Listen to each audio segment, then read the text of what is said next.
नमस्कार मित्रांनो, सुस्वागतम. लक्ष्मीच्या पावलांनी या मालिकेच्या आजच्या भागामध्ये आता अद्वैता सरोजच्या रूममध्ये असतो आणि सरोज त्याला आता कलाबद्दल सांगत असते की कला अशी मुलगी आहे, तिला इतकी श्रीमंती बघण्याची कधीही असा अनुभव नाही, कारण ते जे काही आहे तर ते अगदी हलक्या प्रतीचे लोक आहे आणि त्यांना कधी अशी इतकी श्रीमंती बघण्याची सवय नसते.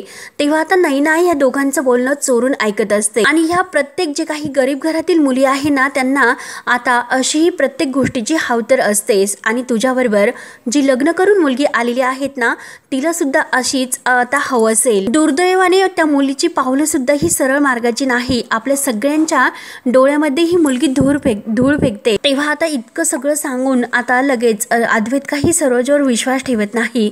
तो सरोजला म्हणतो की आई, मला खरी तशी नाही वाटत. तेव्हा सरोजचा आणखीनच आता हा राग अनावर होत असतो. तेव्हा तरी सुद्धा सरोज म्हणते की अरे ती तशीच आहे आणि एक ना एक दिवस मी तुला हे सगळं काही अगदी पटवून देईल, परंतु दुर्दैवाने मात्र तुला अशी वेळ यायला नको की आता जी काही वेळ आहे ती तुझ्या हातातून निघून गेली म्हणून. आणि हे बघ, मी तुझ्यापेक्षा 4 पावसाळे हे जास्त बघितलेले आहे, म्हणून तुला मी आज हे समजावून सांगते. तेव्हा अद्वैत म्हणतो की हे बघ आई, हे बघ आई. तेव्हा सरोज म्हणते की अगं आई, असं काय म्हणतो तू? आई मला म्हणतो, परंतु असा कोणता नवरा आहे की त्याला आपल्या बायकोला असे काही हाक मारता येत नाही आणि तू कुठल्या नावाने तिला हाक मारतो बरं? तू तर तिला तिच्या माहेरच्या आडनावाने हाक मारतो. आणि हे बघ, हे लग्न जर अयशस्वी ठरलं तर त्याचा फक्त तुम्हाला दोघांना नाही, दोन्ही कुटुंबाला अगदी समान समान त्रास होणार आहे, हे लक्षात घे. आणि तुम्ही जर दोघे एकत्र आले तर कुणाचाच फायदा होणार नाही, यासाठी तुम्ही आताच हा विचार करा. आणि जर फार उशीर झाला तर आयुष्याचा सगळा काही समतोल बिघडून जाईल आणि सगळं काही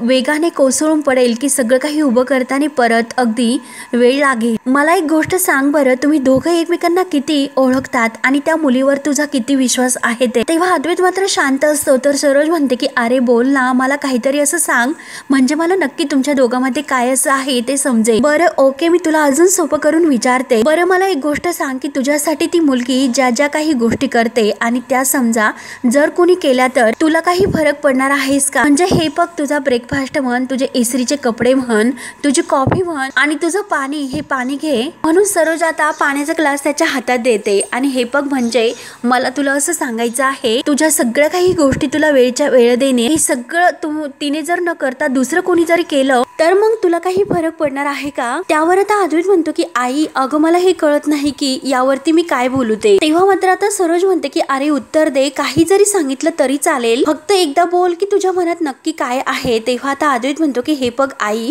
फक्त मला तिची थोडी सवय झालेली आहे, पण आय मीन म्हणजे थोडा दिवस त्रास होईल, थोडा वेळ, पण नंतर. तेव्हा आता सरोज म्हणते की हो ना, तेच माझं म्हणणं आहे. अरे नंतर तर ती नसण्याची सुद्धा तुला सवय होऊ शकते. म्हणून आता कला आणि अद्वैत या दोघांना वेगळं करण्यासाठी सरोज आता अद्वैतची कान भरायला सुरुवात करते. आणि हे बघ अद्वैत, अरे तसंही कोणी कोणासाठी थांबत नसतं, जग तर हे असंच आहे आणि आपण मात्र ते स्वीकारायला हवं. म्हणजे हे बघ, ती उत्तम डिझायनर आहे असं तुझं म्हणणं आहे का?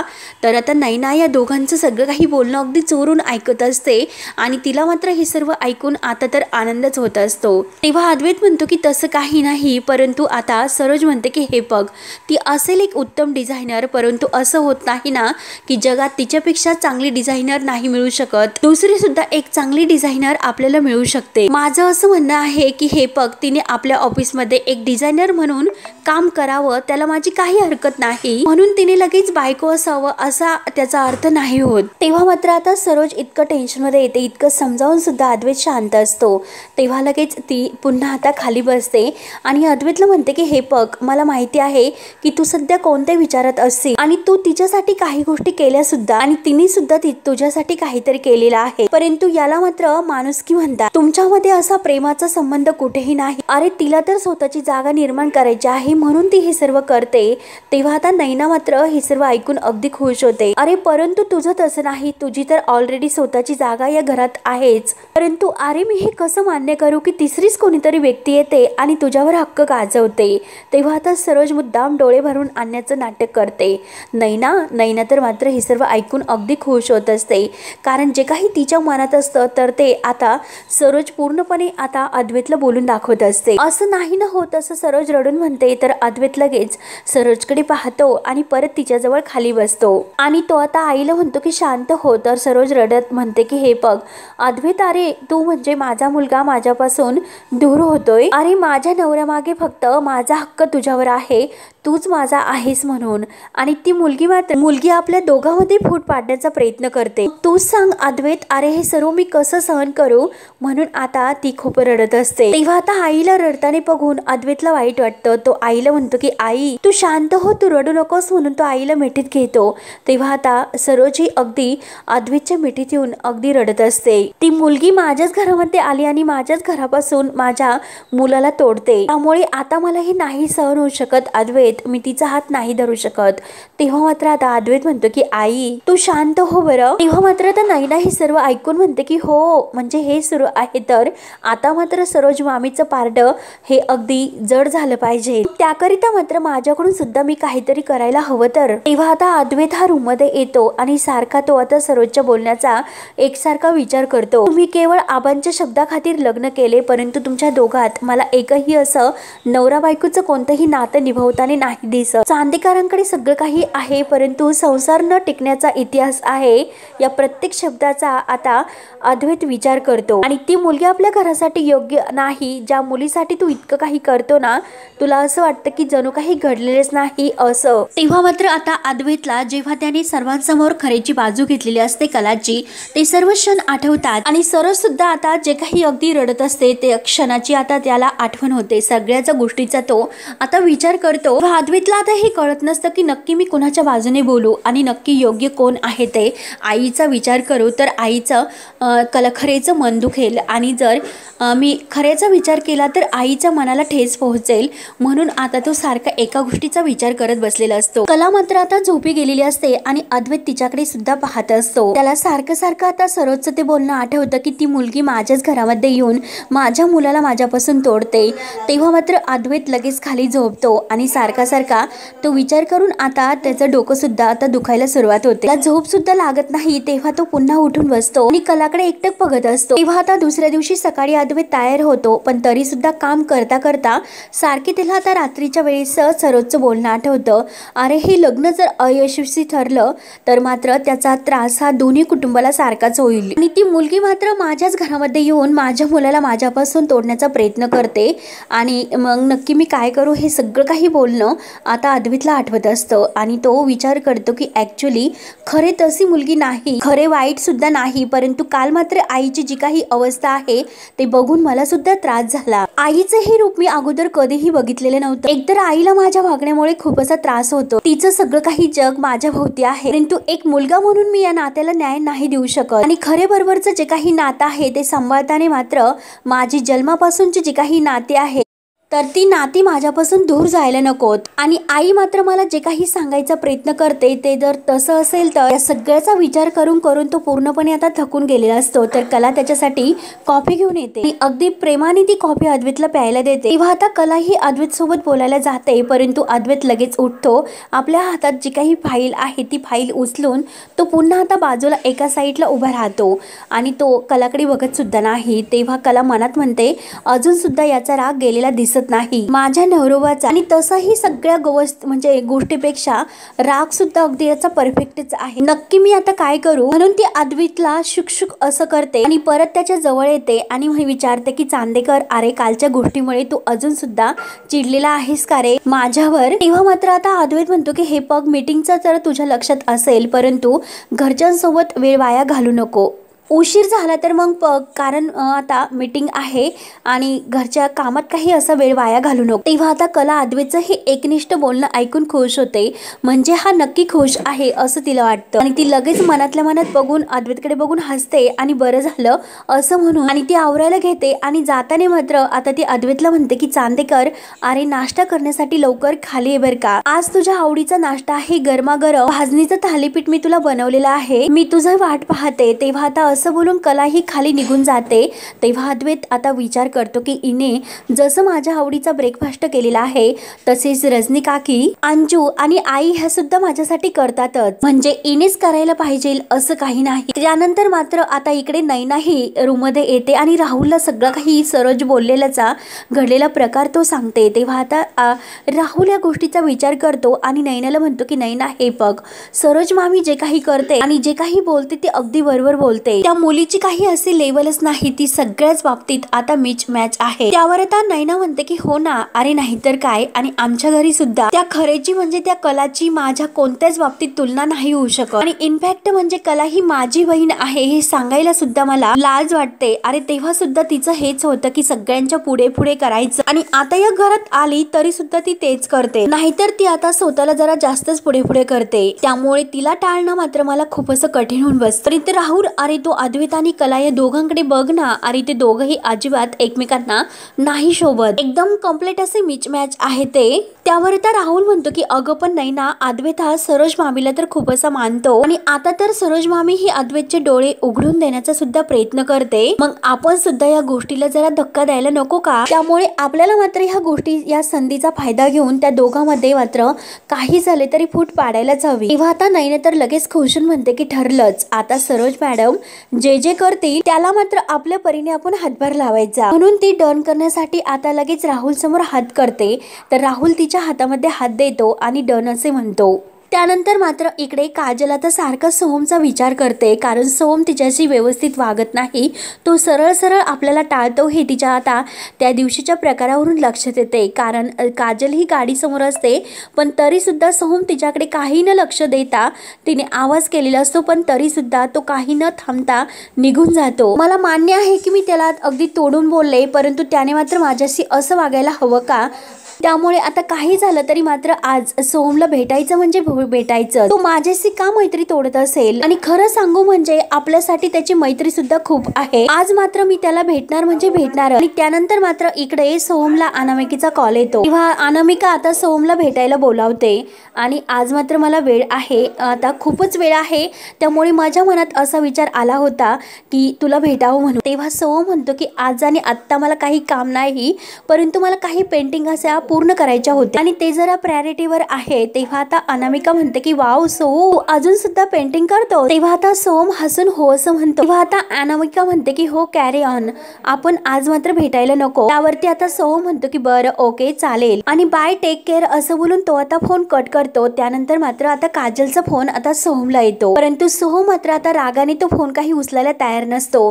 काजल आता फोन करून करून वैतागते आणि तो फोन कट करतो, परंतु काजल म्हणते की आता नाही, आज मात्र त्याचा पिच्छा नाही सोडायचा, मी परत कॉल करते. म्हणून काजल आता पुन्हा कॉल करते आणि त्याला मेसेज टाईप करून सांगते की आज मात्र तुला भेटायचं आहे, तू कॅफेमध्ये. तेव्हा मात्र आता सोहम हा तो मेसेज पाहतो आणि मुद्दाम तो आता अनामिकाला मेसेज करतो की हाय अनामिका, आज आपण नक्की भेटूयात, जागा आणि जी काही वेळ आहे ते तू ठरव आणि मला मेसेजवर पाठव. म्हणून आता तो मेसेज टाईप करून अनामिकाला मुद्दाम पाठवतो. तर इकडे अनामिका ही तेथेच उभी असते आणि तेवढ्यात मात्र सोहमचा मेसेज तिला येतो. त्यानंतर मात्र आता इकडे चांदेकर ज्वेलर्स मध्ये आता मीटिंगच्या ऑफिस मध्ये सर्वजण असतात. तर सरोज ही अद्वैतला म्हणत असते की हे बघ, दरवेळेस क्लायंटला आपण आपली अगोदर डिझाईन दाखवतो आणि मग त्याच्यावर आपलं मत मांडतो, बरोबर आहे ना? त्यामुळे मला तर आता यावेळेस असं वाटतं की आपण असं करूयात, अगोदर क्लायंटचं मत काय आहे ते जाणून घेऊयात. तेव्हा आता अद्वैत कलाला म्हणतो की खरे हे सगळं काही तुझी प्रायोरिटी आहेच, जे काही क्लायंटच्या मनानुसार डिझाईन बनवायची आहे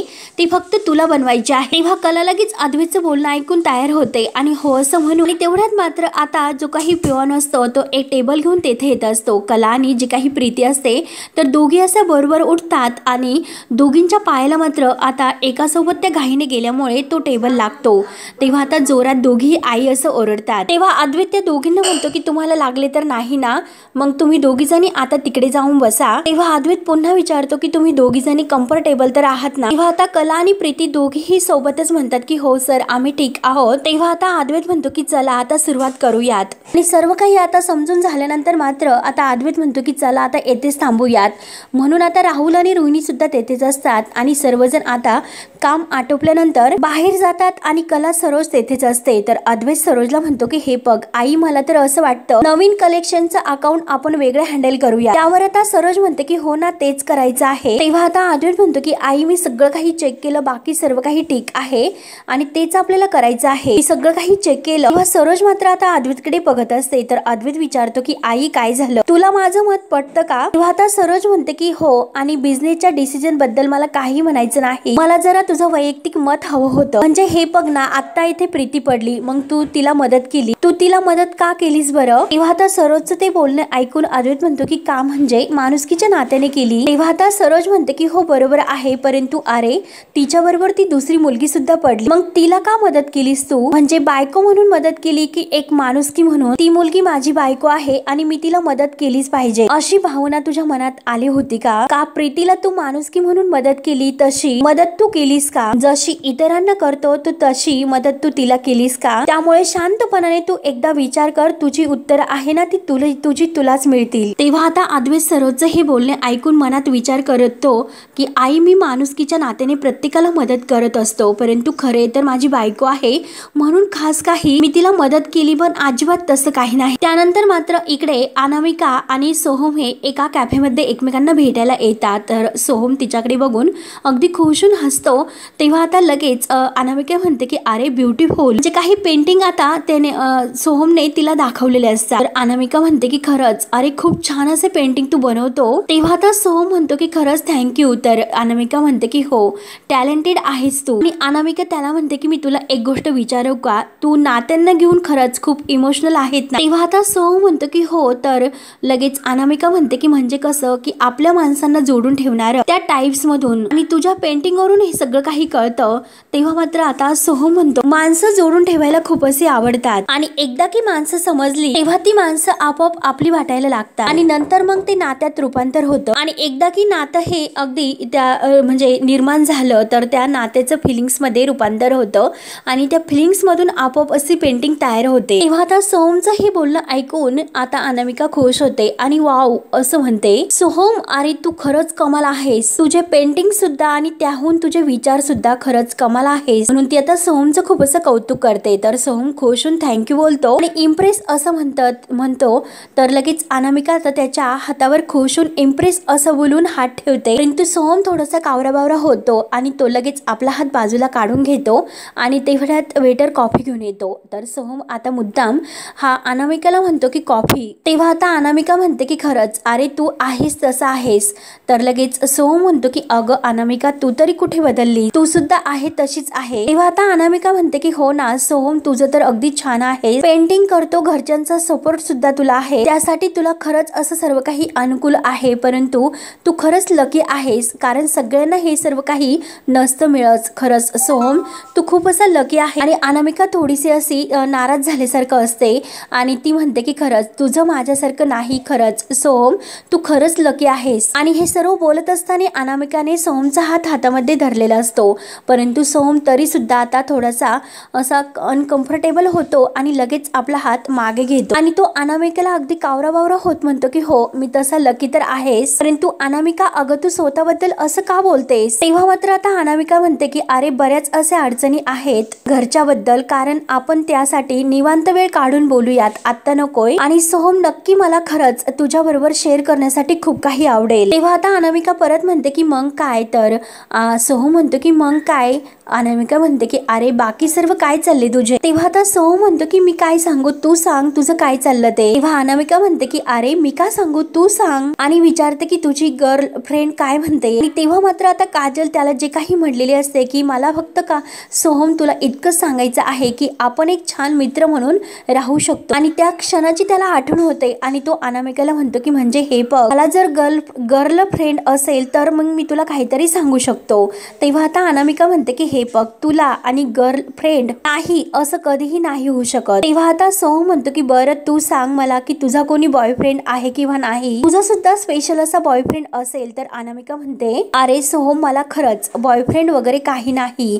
सोहम म्हणतो की अगं अगं सोड ग, असेलच, परंतु अनामिका म्हणते की हे बघ, अरे तू नाही भेटलास मला, परंतु त्यानंतर मात्र मला तुझ्यासारखा कोणताही असा बॉयफ्रेंड आतापर्यंत नाही भेटला। तेव्हा सोहम थोडासा डिस्टर्ब होतो, परंतु अनामिका आता पुन्हा जोरजोराने हसायला सुरुवात करते। अरे सोहम, मी तुझी मस्करी करतेस असं खुश होऊन म्हणते। तेव्हा सोहम थोडासा अगदी स्माइल करतो, तर अनामिका म्हणते की खरंच काय चेहरा केला होता सोहम तू, परंतु गंभीर, अरे तुझ्यासारखी थोडीशी कमी मात्र मस्करी मी केली। तेव्हा सोहम म्हणतो की नाही, तर अनामिका खुश होऊन हसते आणि म्हणते की सोहम, अरे तुझा चेहरा बघितलास का कसा झाला होता। तेव्हा आता सोहम म्हणतो की वेडी आहेस तू। दोघेही आता एकमेकांबरोबर अगदी खुश होत कॉफी प्यायला घेतात। त्यानंतर मात्र इकडे अद्वैत हा कलाला विचारतो की खरे गुढीपाडव्याच्या डिझाईन बद्दल आपण नक्की काय ठरवलं। तेव्हा आता कला म्हणते की हे बघ, काही आयडियाज माझ्या डोक्यामध्ये आहेत, त्या पद्धतीने जर झालं तर नक्की लोकांना त्या डिझाईन्स आवडतील, म्हणजे ते दागिने त्यांना पारंपरिक सुद्धा वाटतील आणि त्यात म्हणजे आपण नवीन काहीतरी असं ऑफर करूया। त्यावर आता अद्वैत म्हणतो की बरं ठीक आहे, आता सध्या माझी एक मीटिंग आहे आणि ती मीटिंग झाल्यानंतर आपण नंतर सविस्तर या विषयाशी बोलूया। तेव्हा मात्र आता राहुल आणि रोहिणी हे दोघेही आता कला आणि अद्वैत या दोघांचं बोलणं ऐकतात आणि ते दोघे आतमध्ये गेल्यानंतर रोहिणी लगेच राहुलला म्हणते की राहुल, अरे गुढीपाडवा, या लोकांनी तर नवीन डिझाईनची गुढी सुद्धा बनवायला सुरुवात केली रे, आणि बघ ना ते दोघे कसलं प्लॅनिंग करतात, बघतच राहा ना तू। तेव्हा आता राहुल म्हणतो की मम्मा डोंट वरी, आणि यांची गुढी तर मी उभीच राहून देणार नाही, त्यासाठी मात्र आपल्याला आता काहीतरी करावं लागेल। तेव्हा आता रोहिणीच्या डोक्यात एक प्लॅन येतो, तर ती लगेच राहुलला खुश म्हणते की राहुल, माझ्याकडे एक छान असा मस्त प्लॅन आहे, आणि समोर मात्र एक रिपोर्टर मुलगी बसलेली असते, तर रोहिणी लगेच राहुलला तिला दाखवते आणि म्हणते की बघ, ती मुलगी रिपोर्टर आहे आणि अद्वैतची इंटरव्ह्यू घेण्यासाठी ती आलेली असते, आणि जर आपण तिला सांगितलं की अद्वैत बिजी आहे म्हणून, त्याच्या ऐवजी मात्र आपण कलालाच तिच्या पुढे उभे करायचं, म्हणजे मग आपला प्लॅन सक्सेस होईल। तेव्हा आता रोहिणी सारखं त्या मुलीकडे पाहत असते आणि आता अद्वैतला कलावर मुद्दाम रागवण्यासाठी आपण हा प्लॅन करायचा असं मात्र आता रोहिणी ठरवते। तेव्हा मित्रांनो, हा भाग येथे संपतो। पुढील भागामध्ये आता रोहिणीने जो काही प्लॅन केलेला असतो, कारण जी काही आता महत्त्वाची एक मोठी बातमी असते, तर ती आता ह्या न्यूज चॅनलवर मात्र कला अद्वैत ऐवजी कलाची मुलाखत त्याने घेण्याचे ठरवलेलं असतं, आणि मुद्दाम ते आता कलाला सर्वांच्या समोर उभी करतात आणि ती रिपोर्टर मात्र कलाचीच आता मुलाखत घेते। कला म्हणत असते की हे बघा, यावेळेस मात्र आम्ही ह्या पाडव्याला फक्त सोन्याचं गोंधन वापरणार आहोत, चांदेकर ज्वेलरचे एक नवीन स्ट्रॅटर्जी आहे, आणि कला चांदेकर यांनी हे सर्व मुद्दाम केलेलं आहे असं ती रिपोर्टर आता सर्वांच्या समोर सांगते। तेव्हा मात्र आता ही जी काही बातमी आहे ती बघून अद्वैत आणि सरोज या दोघांना मात्र आता आणखीन राग येतो, आणि हे सगळं काही ओपन केल्यामुळे चांदेकर ग्राहकावर काही परिणाम येणार आहे का अशी मोठी बातमी जेव्हा मीडिया समोर येते, तेव्हा मात्र आता कलाला लगेच अद्वैत सर्वांच्या समोर आपल्या कॅबिनमध्ये बोलावून घेतो। तेव्हा आता अद्वैत तिच्यावर इतका चिडलेला असतो की स्टुपिड, तू अख्खी कंपनी ही तुझ्या नावावर असल्यासारखं वागू नकोस। तेव्हा आता कला रडतच म्हणते की हे बघ चांदेकर, अरे हे जे काही बोलले ना, मी खरंच खूप मनापासून बोलले। तर अद्वैत तिच्यासमोर हात जोडतो आणि कृपा कर, प्लीज काही बोलू नकोस, लगेच गेट आउट असं म्हणून तो तिला बाहेर जाण्यासाठी सांगतो। तेव्हा कलाला खूप मोठी अशी आता ही ठेच पोहोचलेली असते आणि ती आता खूप अशी रडत असते, तिच्या मनाला आता होत असतात। तेव्हा मित्रांनो, पुढे काय काय होतं हे पाहण्यासाठी आपल्या चॅनलला नक्की सबस्क्राईब करत राहा। धन्यवाद।